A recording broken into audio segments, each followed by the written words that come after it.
এই শোনো, চ্যানেলটি সাবস্ক্রাইব করে ঘন্টাটি বাজিয়ে দিও কেমন। আপনি প্লিজ আমার কাছে আসবেন না। কেন? তুমি আমার বিয়ে করা বউ, আমি তোমার কাছে আসবো না তো কার কাছে যাব? আমি জানি না। তাহলে আমি তোমার কাছে আসবই। এটা বলে আমি খাটের উপর বসে পড়লাম। আমি ওর কথা শোনার আগেই মুখের সামনে থেকে ঘোমটাটা একটু সরালাম। মাশাআল্লাহ, আমার সদ্য বিবাহিত বউকে দেখেই ক্রাশ খেলাম, কিন্তু ওর চোখ দুটো একেবারে লাল টুকটুকে হয়ে আছে। আমি ওর গালে একটু হাত লাগাতেই ও বাচ্চাদের মতো কান্না শুরু করে দিল। আরে আরে, তুমি কাঁদছো কেন? কোনো কথা নেই, বাত্রা নেই, কেঁদেই চলেছে মিম। আরে বাবা, তুমি কাঁদছো কেন? প্লিজ কান্না বন্ধ করো। কিন্তু কে শোনে কার কথা? কান্না থামালোই না। আমি তার থেকে কিছুটা দূরে সরে গেলাম। আমি একটু বেশি সঙ্গীত প্রিয় এবং রাতে ওয়াজ গজল শুনতে পছন্দ করি। এই জন্য আমার রুমটা সাউন্ড প্রুফ, তাই সমস্যা হয়নি। না হলে এতক্ষণে আব্বা আম্মা এসে আমাকে ঝাড়তে শুরু করতো। কিছুক্ষণ পর মিম একটু কান্না থামালো। কি হলো, এভাবে কাঁদছিলে কেন? মিম মাথা নিচু করে আছে আর থরথর করে কাঁপতেছে। বুঝতে পারলাম সে প্রচণ্ড ভয়ে আছে। আমি তার দিকে একটু এগোতেই সে আমার থেকে সরে যাওয়ার চেষ্টা করছে। আমি ওর হাতটা একটু ধরতেই সে কেঁপে উঠল। আমি তার ভয় পাওয়া দেখে হাতটা সরিয়ে নিলাম। তুমি কি আমাকে ভয় পাচ্ছ? হুম। কিন্তু কেন? লজ্জা লাগছে। এই পাগলি মেয়ে, আমি তোমার কে হই যে আমাকে এত লজ্জা পাচ্ছ? আমি তো তোমার স্বামী। আমার সামনে এত লজ্জা কিসের? লজ্জা কিসের বলেই আমি ওর সামনে বসলাম এবং ওর মুখটা একটু উঁচু করলাম। আমি ওর মুখে স্পষ্ট ভয়ের ছাপ দেখতে পাচ্ছিলাম, তাই আমি সরে গিয়ে ওকে খাটে শুতে বললাম এবং আমি নিজে সোফায় আশ্রয় নিলাম। ও, আপনাদের তো এখন আমাদের পরিচয়টাই দিলাম না। আমি শুভ, আর ও হচ্ছে আমার লজ্জাবতী বউ মিম। মিম একটু বেশি লজ্জাবতী। সে নাকি তার স্বামীকেও এত লজ্জা পাচ্ছে। হায় আল্লাহ, কেমন ভাগ্য আমার! আমার লজ্জাবতী বউটা আমাকে দেখলেই ভয় পায়। আমাকে দেখলেই সে একটু দূরে দূরে থাকে, যেন আমি একটা খুনি আর আমি তাকে খুন করতে চাচ্ছি। তাই আমি এইসব ঝামেলা থেকে দূরে থাকতেই আমার 2 সপ্তাহের ছুটি ক্যান্সেল করে 1 সপ্তাহ করে নিলাম, যাতে আমার লজ্জাবতী বউটা একটু মুক্তভাবে চলতে পারে। 1 মাস পর আমার আজ একটু ভালো লাগছে না, তাই হাফ টাইম ক্লাস করে বাসায় চলে আসলাম। বাসায় এসে কলিং বেল চাপতেই মিম এসে দরজা খুলে দিল। সে মানে আমার লজ্জাবতী বউ মিম আমাকে দেখেই ছুট্টে ভৌ দৌড় দেয়। এখন অবশ্য মাঝে মাঝে আমার সাথে কথা বলে, তবে বিশেষ প্রয়োজন ছাড়া কথা বলে না। আমি আবার আমার রুমে গিয়ে ফ্রেশ হয়ে নিলাম। তারপর হাতে একটা বই নিয়ে বসলাম। হঠাৎ করে এমন সময় মিম আমার পাশে এসে দাঁড়ালো। ওকে দেখে আমি আবার নতুন করে ওর প্রেমে পড়ে গেলাম। চুলগুলো ছাড়া টানা টানা হরিণীর চোখ। উফ, জাস্ট ওয়াও, অসাধারণ একটা মেয়ে মিম। কি কিছু বলবে?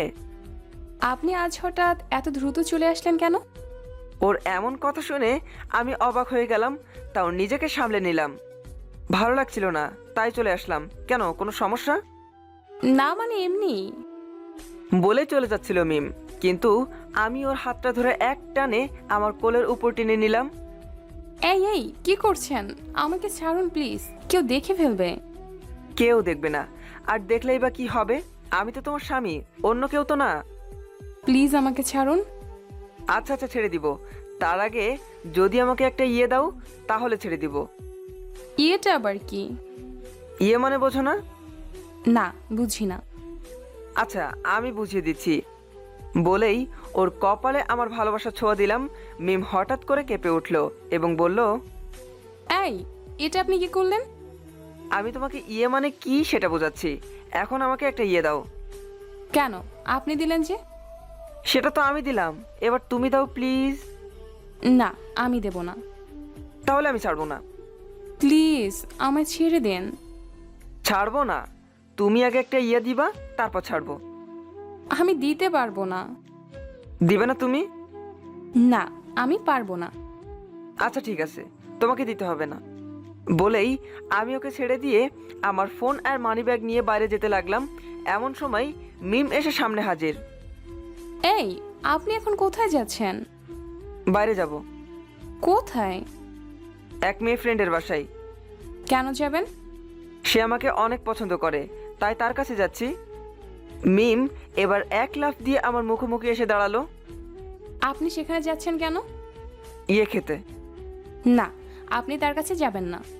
তুমি তো আমাকে ইয়ে দিবে না, তাই আমি তার কাছে যাই, সেটাই ভালো হবে। না না, আপনি যাবেন না প্লিজ। আচ্ছা, আমি আপনাকে দেব, কিন্তু দিনে একটা।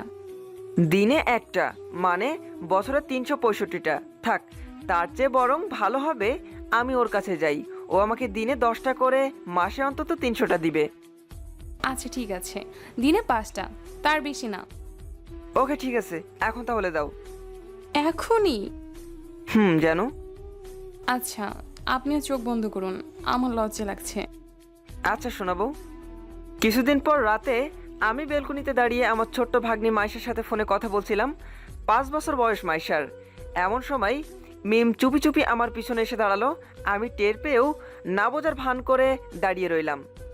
আচ্ছা, আমি রাখি এখন। ঠিক আছে মামা। আচ্ছা, আমার আদরটা দিবা না? I love you. I love you too মামা। আচ্ছা, পরে কথা হবে, বাই বলে ফোনটা কেটে দিলাম। আমি ইচ্ছা করেই মাইশার সাথে এমন করে কথা বলছিলাম, কারণ আমি জানি মিম আমার ভাগ্নির কণ্ঠ শুনতে পায়নি। আর আমি যা বলেছি সেটা যে কোনো মানুষ শুনলে স্বাভাবিকভাবেই একটু ভুল বুঝতে পারে, আর আমি সেটাই চেয়েছিলাম। আমি পিছনে ঘুরতেই মিমকে দেখে একটু ভয় পাওয়ার ভান করলাম। মেয়েটা চোখ মুখ লাল হয়ে আছে। কি ব্যাপার, তুমি এখানে কখন আসলে? একবার বলবা না? এতক্ষণ কার সাথে কথা বলছিলেন? কই, কেউ না তো। মিথ্যা বলবেন না, আমি সব শুনেছি। কি শুনেছো? আপনি ফোনে কাকে যেন আই লাভ ইউ বললেন, আবার একটা ইউ খেলেন। কে ছিল মেয়েটা? ছিল একজন। কেন, তোমার জ্বলছে? জ্বলবে না কেন? আমার ভালোবাসার মানুষ অন্য কাউকে ভালোবাসে বললে আমার কি জ্বলবে না? মিম প্রায় কান্না শুরু করে দিল। আমি এবার পাশের একটি সোফায় বসে মিমকে আমার কোলে টেনে নিয়ে বসালাম। মেয়েটা কোনো বাধা দিল না। তার মানে আমার পাগলিটা আমাকে অনেক ভালোবাসে। অনেক। তাহলে আমার থেকে এত দূরে থাকে কেন? লজ্জা লাগে আমার, কিন্তু তাই বলে আপনি অন্য কাউকে ভালোবাসবেন? আমি ওর মাথা আমার বুকে জড়িয়ে রেখে বললাম, আরে পাগলি, ওটা আমার ছোট ভাগ্নি মাইশা ছিল। আমি বিশ্বাস করি না। আচ্ছা ঠিক আছে, আমি তোমার কল রেকর্ড শোনাচ্ছি। আমার ফোনের অটো রেকর্ড অপশন চালু ছিল। আমি মিমকে কল রেকর্ড শোনালাম। সরি। সরি কেন? আপনাকে সন্দেহ করার জন্য। এর জন্য তোমাকে শাস্তি পেতে হবে। কি শাস্তি? আজ থেকে আমি তোমার সাথে খাট শোবো, আর তুমি আমার বুকে মাথা রেখে ঘুমাবে। না, এটা হয় না। আচ্ছা তাহলে আমি যাই। কোথায়? ওই যে সেই ফ্রেন্ডের বাসায়। একদম গলা টিপে মেরে ফেলবো। কাকে মারবে? আপনাকে। কিভাবে? এভাবে। বলেই আমার ঠোঁটে ভালোবাসার ছোঁয়া এঁকে দিল। আমি ওকে কোলে তুলে নিয়ে ঘরে চলে গেলাম, আর বাকিটা ইতিহাস পাতিহাস রাজহাঁস হয়ে গেল। এভাবেই মেয়েরা যত যাই করুক না কেন, তারা কখনো তাদের ভালোবাসার ভাগ অন্য কাউকে দিতে রাজি নয়। আর আমি আমার ভাইদের কাছে এইটাই আশা করব, তারা যেন তাদের ভালোবাসার ভাগ শুধু একজনকেই দেয়, আর কখনো কাউকে কষ্ট না দেয়।